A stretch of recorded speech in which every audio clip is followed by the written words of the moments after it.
Talking about Super Mario Brothers again, because when you have headlines like this, how can you not? Because there's so many people making so much bad content out there, like the New York Times. We're about to get to them because they're sitting there wondering why the box office is bouncing back. What is going on?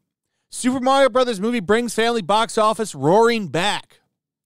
The film's blockbuster opening weekend raised hopes that animation, once one of Hollywood's safest bets, had recovered from the coup. And it's like, how many movies have to break records for you guys to finally say that that is over?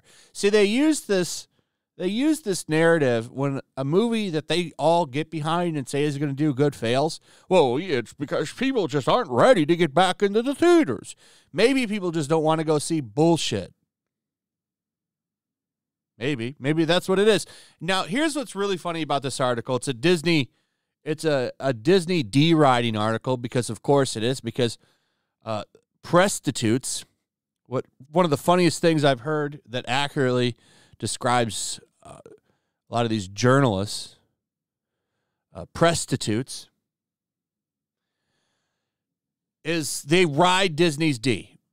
Disney is the most protected entity in the media that you're going to find. And despite Illumination having multiple hits now, that Minions movie last year, they had Puss in Boots this year, now they have the Mario movie. All these movies do good.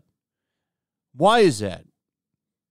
Well, I would say, for one, they don't have an overt political message in them. They just try to give you family fun. And when you do that consistently, people will keep going back. Unlike Disney, who loses money left and right. They lose money all the time. Like this meme points out here that I posted. John Leguizamo boycotting the movie because it doesn't have diversity. Oh, it made $377 million. John's just salty that he wasn't called for the new movie. I've talked about him. He's out there trying to get his name in the press and handicap this movie, but it's not working. But then right underneath this, Strange World is Disney's biggest step toward inclusivity for real this time. And then the next headline is Disney Strange World to lose $100 million in theatrical run. You know, this article is funny.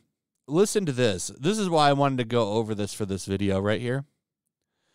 Box office analysts were more cautious. As the dominant provider of family entertainment, Walt Disney Studios needs to deliver a theatrical animated hit before a true recovery can be declared, said David A. Gross, a film consultant. So before we declare family movies are okay again, Disney needs to make a good one. Well, that ain't going to happen. They are unwilling to admit that Disney has kind of lost the plot here. And a lot of it is because all of their movies have woke bullshit in it now. And it's just, I wouldn't take my kids to see a Disney movie. Would you take yours to see a Disney movie? I don't know what kind of shit they're going to put in this. You can't trust them. You used to be able to. You know, a decade or two ago, they would give you good family-friendly fun. But now they give you woke ideology before anything. And I'm going to tell you, kids don't give a shit about that. What they do like is fun action and, you know, just a good fun time, which is what Super Mario is. And think back when you were a kid. You know, you like the Ninja Turtles movies, I would assume some of you do. When you look at them as an adult, the first one is better. But as a kid, which one did you love the most? Probably the second one. So this is funny. They talk about Turning Red and Soul and all these movies that flopped, which I find hilarious. Like, no, Disney needs to go back to making those kind of movies, but they're not going to do it for a long time. Illumination has the plot now. This is their show. They're the safe bet, not Disney.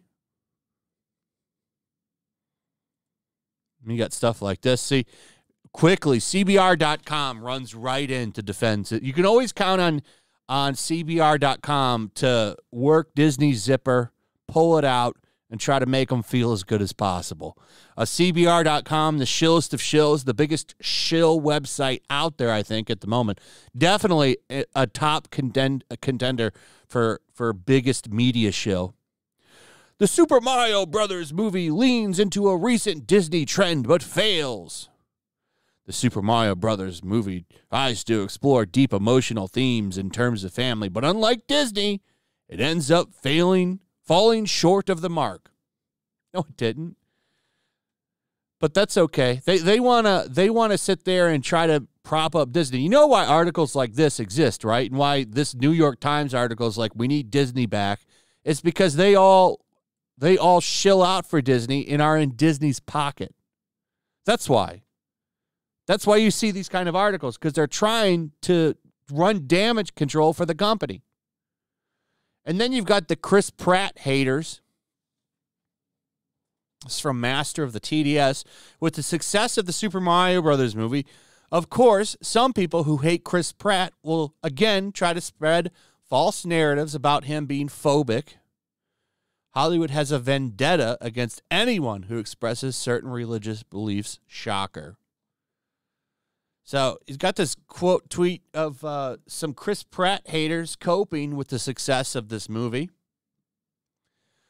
To be honest, even if Chris Pratt wasn't an absolute shitbag of a human, I would still be pissed about them casting him in Mario.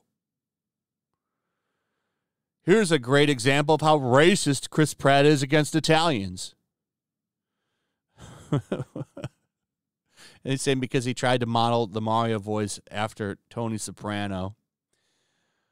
This person, Pedro's wife, I'm seeing a lot of we owe Chris Pratt an apology. No, we don't. He did a lot better than I expected as Mario, but I still don't want to respect him for what he did to Anna Faris, so it's still an F you, Chris Pratt. Yeah, him and his wife got divorced. A lot of people get divorced.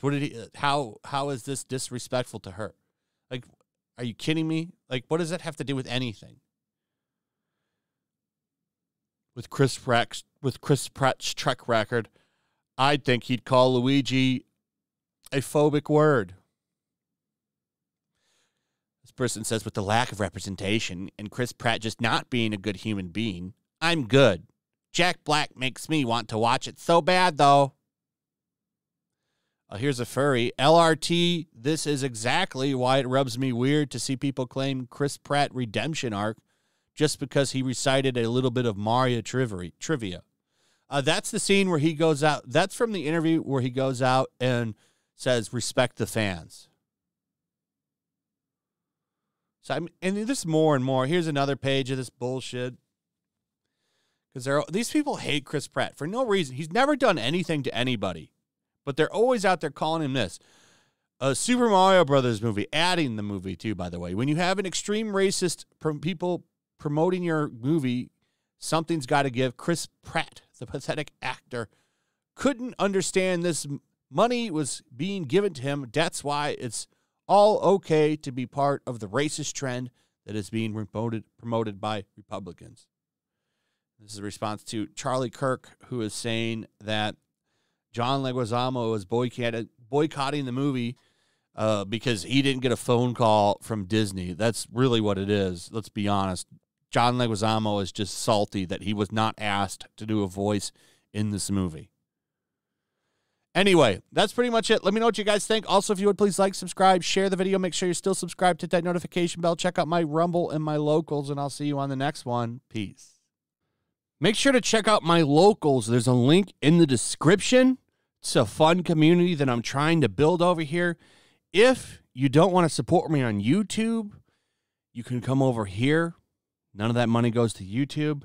You also can just come over here for free. But if you are a supporter over here, I do plan on doing an extra live stream once a month and throwing links to the supporters so you can actually come on and have a supporter live stream with me.